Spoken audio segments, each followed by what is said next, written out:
part of the picture of the starvation of Palestinians in Gaza, which has reached horrific levels, and I'm talking a little bit more about this in my monologue as well. But part of that picture, which we have been covering, is these protests, which have been allowed to persist by the IDF and the Israeli government and the Israeli police force, have allowed these protesters to block aid coming into the Gaza Strip. CNN's Clarissa Ward, to her credit, went and talked to these protesters and argued with them a bit about what they're doing. Let's take a listen to how that went. Under international law, it's Israel's obligation to make sure that the ordinary citizens of Gaza don't starve to death. And right now they are starving to death. Hamas is making it very difficult because Hamas is not allowing this to arrive. They're not holding it. They're not receiving it. But they do it. I'm telling you here and now. If we knew it's getting to children of Gaza, we would do it. This does not arrive at their doorstep. This arrives into the tunnels of Hamas that are fighting us and holding our hostages. There's no evidence to support the idea that all of this aid is going to Hamas. Not to the rest of the population. This is intelligence only for terror. That's why they should get only the minimum calories required to survive. They're starving to death. They are not. They are starving to death. You know what? If they are starving to death, give the hostages back. No, a single loaf of bread should go there till our hostages are coming back.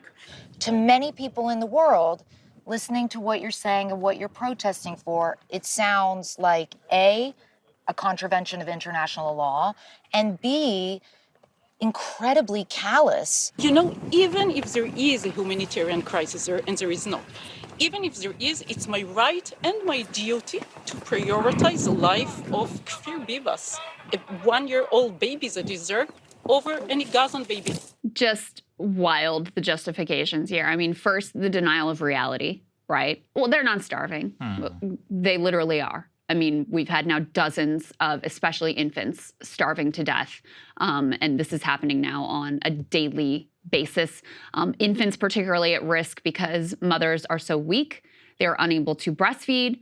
Formula and milk is not widely available, difficult to come by. When you do come by it, there is effectively no clean water available. So these babies are being dispatched from the hospital. They're immediately getting sick, having diarrhea, and just literally wasting away. So that's where we are. So that's the first thing. Oh, well, they're not really starving. There isn't really a humanitarian crisis. Also, Hamas is just stealing the aid. There's not evidence of that either. I mean, there may be some one-off instances, but we have not seen, widespread indications that Hamas is stealing the aid.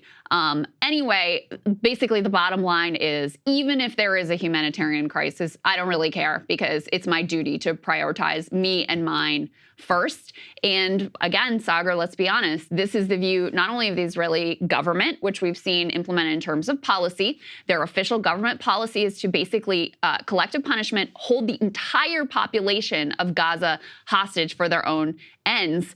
And additionally, enjoys a lot of support from the Israeli domestic population, which is why these protests have been allowed to go on. Well, yeah, it comes at a certain point. It's like, look, there are crazy people in any country, and it's about how the government deals with said crazy people. And it's like, well, whenever you're going to spray people in Tel Aviv who are members of hostage families because they're protesting, and you're going to break them up with police force, but these people get to stay there with impunity, then this is a government-sanctioned protest. That's why it's worth highlighting. It's not like, yeah, I'm not denying that, this element and all that wouldn't exist in Israeli society at a private level, but it's more about the allowing it to continue and not even allowing, in many cases being cheered on by members of the cabinet. Then this is a government policy. This is something that you are sanctioning and you support.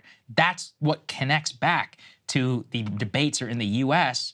and to specifically why it is so crazy that we're building this pier and this military operation when these people are the only ones standing in their way, and the Israelis have proven to us that they have no issues, using force against their own citizens whenever it comes to civil protests and all that they don't like. So then do the same thing here, but they won't do it, and that's why the whole situation is nuts. Yeah, and to bring it back to U.S. policy, as Biden is now pretending because he realized he has a political problem, that he cares about the suffering and the plight of Palestinian civilians. We just learned, put this up on the screen, that there have been more than 100 arms sales to Israel post-October 7th. And this Guardian article details how they use these legal loopholes to avoid public scrutiny and to avoid congressional oversight. Let me just read you a little bit. They say the U.S. is reported to have made more than 100 weapon sales to Israel, including thousands of bombs, since the start of the war in Gaza. But the deliveries escaped congressional oversight because each transaction was under the dollar amount requiring approval. The Arms Export Control Act makes significant exceptions for arms sales to close allies, a limit of $25 million for major defense equipment, and the limit rises to $100 million for, quote, other defense articles like bombs.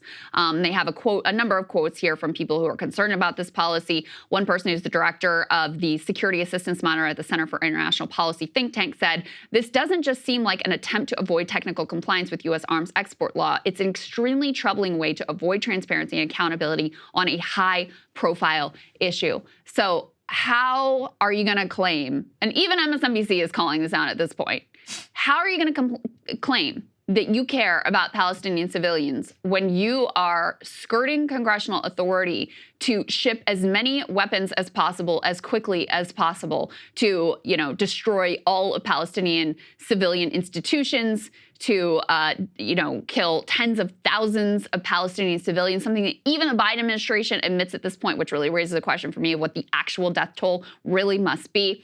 How can you claim that this little piddly bit of aid is anything but a PR stunt when this is the actual reality of your policy? No, I think that's right. Hey guys, if you like that video, go to breakingpoints.com, become a premium subscriber, and help us build the best independent media organization on the planet. That's right. We're subscriber funded. We're building something new. We want to replace these failing mainstream media organizations. So again, to subscribe, it's breakingpoints.com.